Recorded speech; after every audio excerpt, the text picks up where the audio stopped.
Welcome back to Mike Reads the World, where today I'll be discussing a book that I came across completely by providence.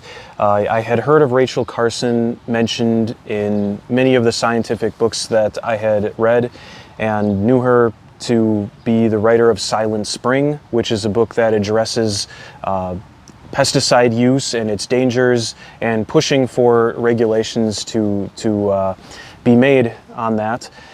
Though I have not read that book, I definitely will be in the future, because when I got this book from the library, I was so enchanted by Under the Sea Wind, the first of the three of the Sea Trilogy that this is, that I had to get a copy myself. And so I got a copy and have spent the last few weeks really just immersing myself in the sea with Rachel Carson's mastery of it. Not only does she develop and display a mastery of the sea over these three works, acknowledging too when science of her time, which we're talking the 1940s to 1960s, does not understand many things that we believe to understand today. She also brings this literary gift that I can't say I've quite felt in any other scientific writing that I've read.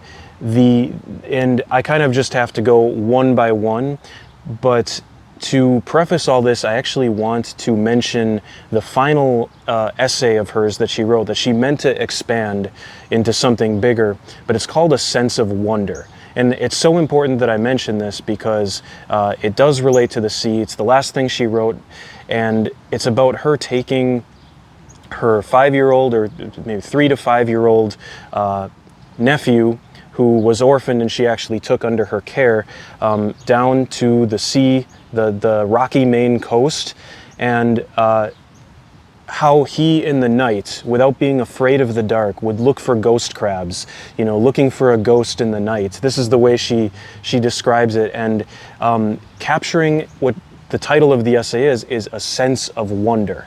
And so that this marveling at nature is all that we as adults need to really do to bring this interest in nature to children. Just go, if you live in a city, go out to a park, observe the birds, observe the insects, anything about nature you can, and simply observe and talk about it and point it out. You don't need to know you don't need to know any species really, or 1 or 2 or 3 will suffice. You just need to be interested, to have a sense of wonder. And that is, I think, the most powerful literary quality that Rachel Carson brings, but also she's just very gifted with description, with color. She has an exactitude to her descriptions and really strong metaphors that even though there are plenty of drawings and sketches throughout these books, and some photos and glossaries to kind of help you, if you don't know what a creature is or what she's talking about, you can look and say, oh, that's what it is, all right. And of course we have Google, but her metaphors are so powerful that it is just a joy to read, and you can actually picture it. The way that peeling moss off a rock would be like a fine leather, is one that comes to mind, and you can feel that, and it's just full of things like this. Now, I find it so interesting that there's one piece in here called Undersea, which is tagged on at the end, that she had actually submitted before she wrote any of these books. She submitted it as part of her government job to be a piece of government literature, but they rejected it because it was too literary. And I'm just going to read kind of the beginning of that. Who has known the ocean? Neither you nor I, with our earthbound senses, know the foam and surge of the tide that beats over the crab hiding under the seaweed of his tide pool home, or the lilt of the long, slow swells of mid-ocean, where shoals of wandering fish prey and are preyed upon, and the dolphin breaks the waves to breathe the upper atmosphere. Nor can we know the vicissitudes of life on the ocean floor, where the sunlight, filtering through 100 feet of water, makes but a fleeting bluish twilight, in which dwell sponge and mollusk and starfish and coral, where swarms of diminutive fish twinkle through the dusk like a silver rain of meteors, and eels lie in wait among the rocks. even less is it given to man to descend those 6 incomprehensible miles into the recesses of the abyss, where reign utter silence and unvarying cold and eternal night. Now, it's a bit dramatic, and I think her, as she goes on writing these 3, this is before she wrote any of the 3 books, as she goes on writing, I think her metaphors and it all gets a bit more subtle. And but this is kind of a mission statement, I think, for what's to come, this Undersea, and I really enjoyed reading that particular 11-page essay as the launching point, where that got her thinking, hey, maybe I could write books, and clearly that was a good decision. So I'm just going to kind of talk about now briefly each of the 3 books and kind of what they're all a bit different from each other, or the 3 works that are in this book, the 3 works of the Sea Trilogy. So Under the Sea Wind is this sprawling cinematic narrative experience. You could almost read it like a novel, like a piece of fiction, but it's not quite. It's like an ambient piece of fiction. It's there's 3 parts to Under the Sea Wind, the first part of which, interestingly, is the same name as the title of the last work in here, The Edge of the Sea. So we kind of begin and end at the edge of the seashore, the littoral, the intertidal and the shore zones were really Rachel Carson's #1 focus and passion, and that comes out most in the final of these works. But we're on Under the Sea Wind. We begin there with kind of her main passion, but we sprawl out. We follow migratory birds, and she actually in each of these sections gives names to the 2 particular animals we follow, who could really be any one of their species, but she happens to pick the ones that survive, right, and thrive. So the first section follows sanderlings, and so we follow their migratory pattern to the north and back. In the second section, we follow mackerels, a smaller fish, through its whole spawning and life cycle, basically. And then in the final section of Under the Sea Wind, we follow an eel down a river to the sea. So we get this a really cinematic documentary type of experience that connects. And this is another, what I think this ties into what makes Rachel Carson literary, is her ability to connect things. It's not even like this, especially Under the Sea Wind is like probably the least academic sounding or scientific sounding, though it is all very strongly rooted in science, and even brings man into the picture as she talks about the fishermen, trying to catch the mackerel, or and the mackerel escaping, or the fishermen kind of doing their thing on the dock while some ghost crabs are scurrying in the sand. She mentions ghost crabs in like every single book, and that's probably one of the creatures I have the strongest image of coming out of this. But then as we go into the sea around us, the second one, this is more of this is a overarching scientific work about what we know about the entire ocean as a whole. So we talk really big picture here. We talk the trade winds, we talk the cycles of deep currents, we talk about how, what we know about the deepest parts of the ocean, we talk about the effects of the tides. It's very big picture stuff. And then it is in the final work of the trilogy, The Edge of the Sea, that I find Rachel Carson to be at her most masterful and literary, so masterful of the scientific concepts and the literary quality of tying them together and focusing on her specialty of what she calls the marginal world, the place between sea and land, the shore. And she does this, it's a deceptively simple work on the outset when you consider that we've had this sprawling cinematic journey following a mackerel, an eel, and sanderlings. We've had this overarching look at how the ocean works and what we know of the ocean. And now we focus in, just zoom in on just kind of one place of interchange, the shore, the place where the tides come in and out, where a few creatures cling onto rocks, and where most people just going to the beach or going to a rocky shore will not see all of the hidden complexities. And right in the introduction to The Edge of the Sea, I think this is just one of my favorite passages in all these works. So I'll read it. In my thoughts of the shore, one place stands apart for its revelation of exquisite beauty. It is a pool hidden within a cave that one can visit only rarely and briefly when the lowest of the year's low tides fall below it, and perhaps from that very fact it acquires some of its special beauty. Choosing such a tide, I hoped for a glimpse of the pool. The ebb was to fall early in the morning. I knew that if the wind held from the northwest and no interfering swell ran in from the distant storm, the level of the sea should drop below the entrance to the pool. There had been sudden ominous showers in the night, with rain like handfuls of gravel flung on the roof. When I looked out into the early morning, the sky was full of a gray dawn light, but the sun had not yet risen. Water and air were pallid. Across the bay, the moon was a luminous disk in the western sky, suspended above the dim line of distant shore, the full August moon, drawing the tide to the low, low levels of the threshold of the alien sea world. As I watched, a gull flew by above the spruces. Its breast was rosy with the light of the unrisen sun. The day was, after all, to be fair. Later, as I stood above the tide near the entrance to the pool, the promise of that rosy light was sustained. From the base of the steep wall of rock on which I stood, a moss-covered ledge jutted seaward into deep water. In the surge at the rim of the ledge, the dark fronds of oar weeds swayed, smooth and gleaming as leather. The projecting ledge was the path to a small hidden cave in its pool.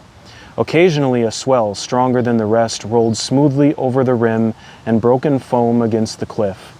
But the intervals between such swells were long enough to admit me to the ledge, and long enough for a glimpse of that fairy pool, so seldom and so briefly exposed.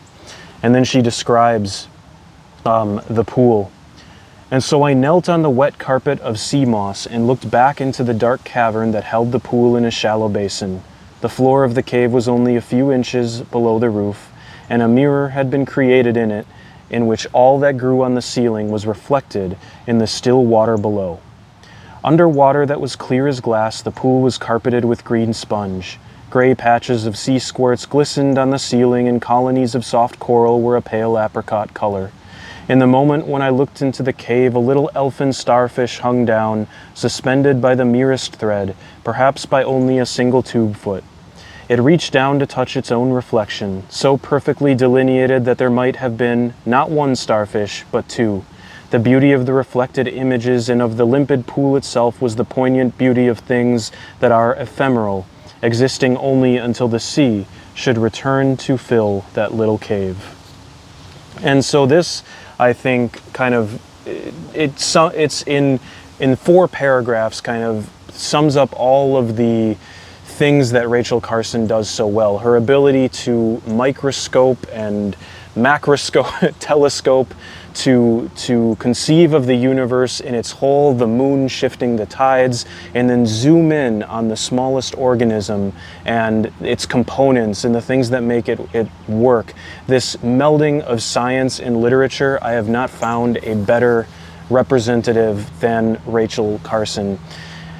And as a final note, I want to kind of talk about a sort of melancholy, a sadness that, you know, the sea always represents to us, but I find really comes out in the life of Rachel Carson and not of her own doing. It actually mentions in the introduction to this book.